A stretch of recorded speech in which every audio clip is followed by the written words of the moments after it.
Halo, mari kembali lagi. Kita akan mengulas tentang teks cerita sejarah.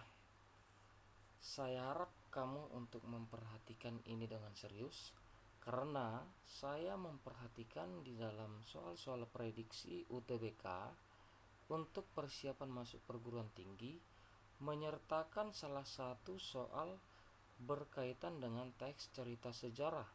Namun, saya tidak memaparkan hanya sebatas dari isi luar, tetapi kita akan masuk sesuai dengan apa yang telah diprediksikan dari soal-soal UTBK tersebut.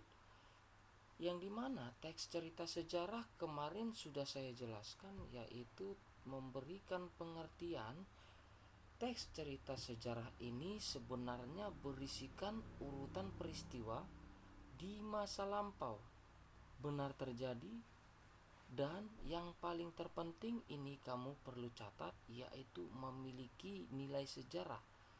Nah, di dalam teks cerita sejarah wajiblah akan berhubungan dengan nilai-nilai sejarah. Ini adalah yang menjadi katalog yang perlu kamu ingat. Nah, selanjutnya kita bukan hanya sebatas di teks cerita sejarah. Teks cerita sejarah itu akan juga berisikan di dalam suatu novel. Novel tersebut boleh berisikan teks cerita sejarah. Dan teks cerita sejarah itu adalah juga teks dari cerita sejarah. Jadi ini adalah membutuhkan pemahaman yang serius.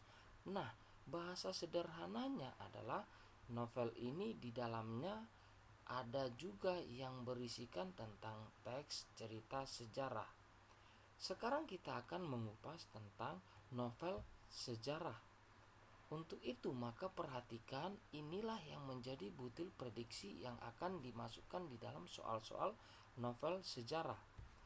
Novel sejarah ini adalah novel yang di dalamnya menjelaskan dan menceritakan tentang fakta. Kalau kita kembali ke belakang, antara teks cerita sejarah dan novel sejarah memiliki definisi yang sama. Memiliki juga kejadian di masa lalu yang melatar belakangi atau yang menjadi asal mula,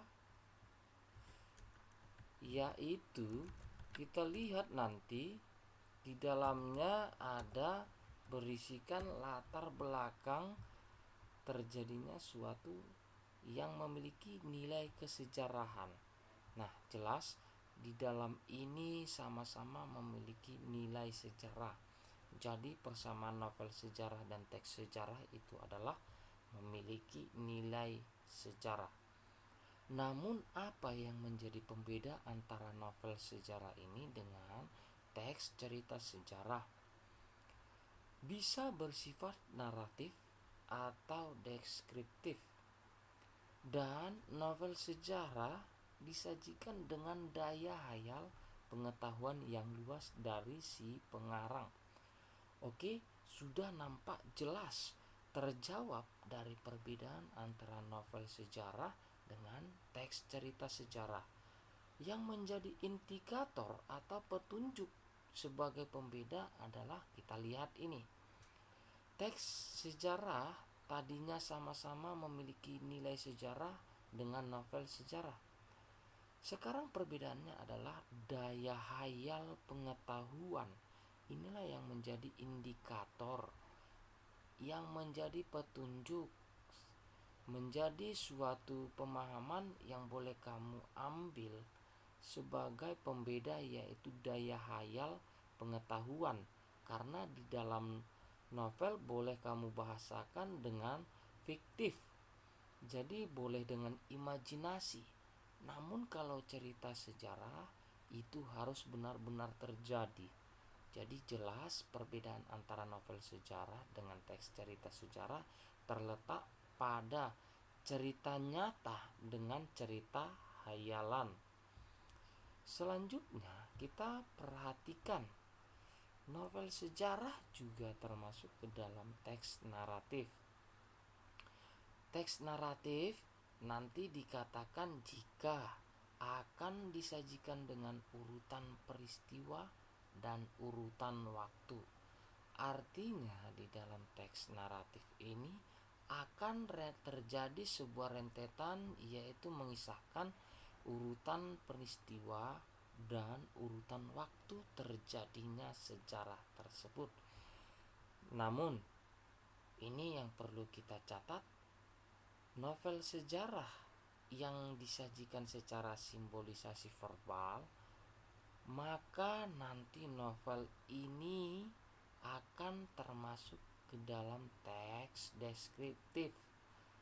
Itulah yang menandakan antara sebuah teks naratif pada novel sejarah dengan teks deskriptif pada novel sejarah.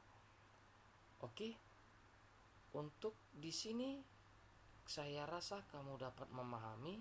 Kita akan memperdalam lagi novel sejarah ini. Nah, kita perhatikan, ada yang kita lihat memakai tanda sama dengan, antara novel sejarah sama dengan novel ulang. Yang di benak kamu ini akan memiliki pengertian, yaitu antara novel sejarah itu adalah novel ulang. Jadi novel sejarah sama dengan novel ulang. Kita akan masuk ke dalam novel ulang. Seperti apa novel ulang tersebut? Novel ulang ini tadi adalah sebagai novel sejarah. Novel ulang terbagi ke dalam 3 jenis. Yang pertama kita lihat rekon pribadi. Rekon pribadi ini adalah sebuah novel yang memuat kejadian dan penulisannya terlibat secara langsung. Yang kedua, rekon faktual adalah novel yang memuat suatu kejadian secara faktual seperti eksperimen, laporan polisi, dan lain-lain. Yang ketiga, rekon imajinatif adalah novel yang memuat kisah nyata. Ini ya. Jadi rekon imajinatif ini yang memuat kisah nyata yang disajikan dengan hayalan dan diceritakan secara lebih rinci. Oke, jelas? Tadi isinya adalah novel sejarah ini adalah tetap berisikan hayalan. Jadi tetap kamu pakai indikator untuk memaknai novel sejarah ini secara singkat atau secara sederhana adalah di dalam novel sejarah atau novel ulang ini tetap akan berisikan hayalan. Boleh dia berisikan hayalan, namun kalau bercerita tentang teks cerita sejarah itu harus benar-benar nyata dan berisikan suatu rentetan, yaitu rentetan peristiwa dan rentetan waktu. Maka perbedaan inilah yang menjadi kunci untuk kamu menjawab prediksi-prediksi yang disuguhkan yang berkaitan dengan teks cerita sejarah.